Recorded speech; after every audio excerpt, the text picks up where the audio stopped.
Positive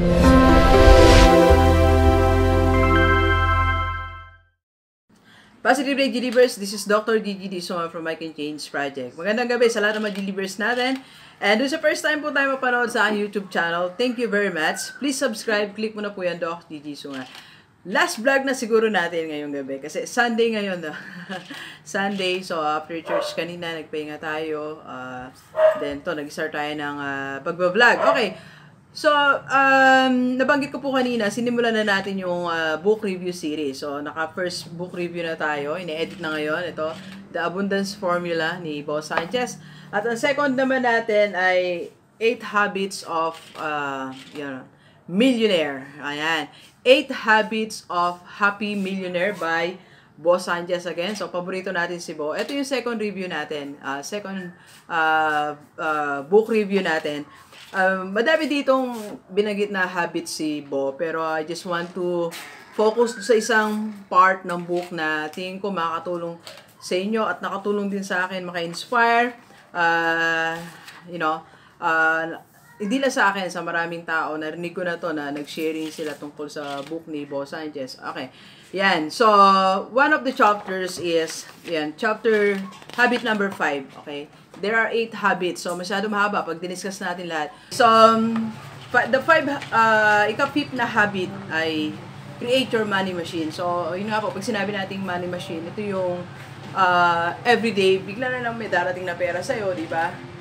Merong nagre-remit sa'yo. So, machine, wala ka ng effort. Okay, kusa na lang siyang dumarating sa'yo. Okay. And there is a principle here, okay? So, yung principle na to, hindi lahat ng tao maabot dito sa ganitong principle. Because sa buhay daw, may dalawang stages, okay?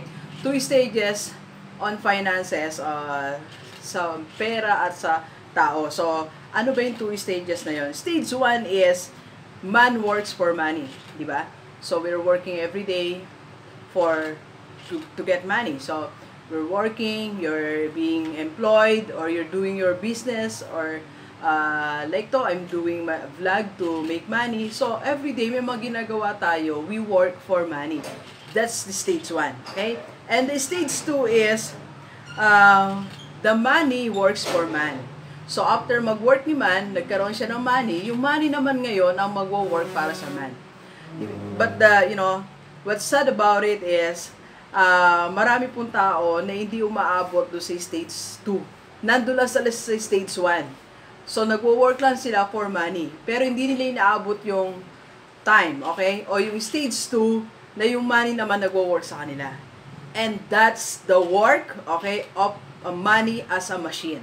Kaya hindi nila na-enjoy yon kasi nag-stop sila dun sa first stage.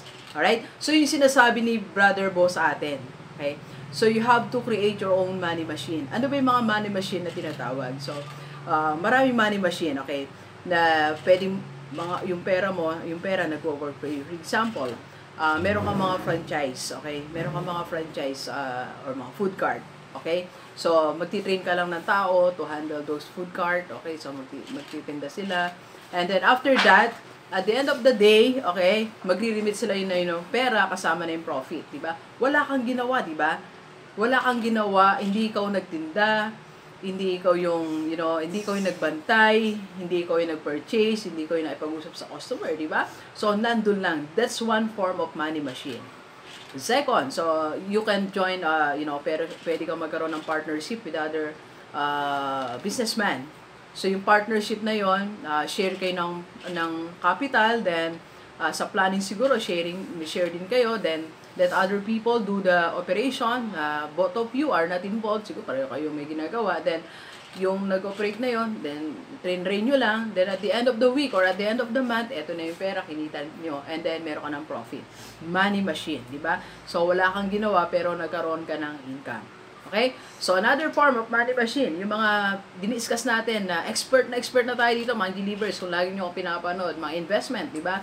Co-op is a money machine. At the end of the year, bigla ka na lang magkakaroon ng pera. Stock market is also a money machine. Di ba? So, monthly, meron kang profit na nakukuha.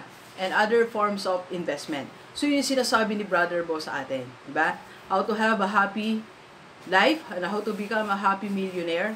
There are 5 habits, pero diniscuss lang natin ngayon is yung 5 habits. Create your money machine. So, how about you? Ano ba yung money machine na pwede mong gawin? But before that, bago mo isipin si money machine, pilitin mong mabuo yung cycle, yung stage, yung dalawang stages. So, first stage, kumita ka ng pera, you are working for money, and pilitin mong, okay, be one of the few people na umaabot sa stage 2. Ito yung, okay, the money works for man. Your money will work for you. And that's the money machine. Alright, so, please share this video sa mga friends natin na gusto natin tulungan na magkaroon ng, magkaroon ng changes sa buhay nila, and they can be a happy millionaire. Ayan, so, hindi lang tayo happy, kundi din ibang tao. Okay? So, sa mga OFW natin, kahit malayo kayo, you can have your money machine. Pag uwi mo dito, i-set up mo lahat ng money machine mo as many as you can, di ba? Sabi nga ni Brother Bo, meron siyang 16 money machine. At the end of the day, nabibigay sa kanya ng pera. Alright, so thank you very much, Gilibers. Enjoy the rest of the day, and let's go, let's go!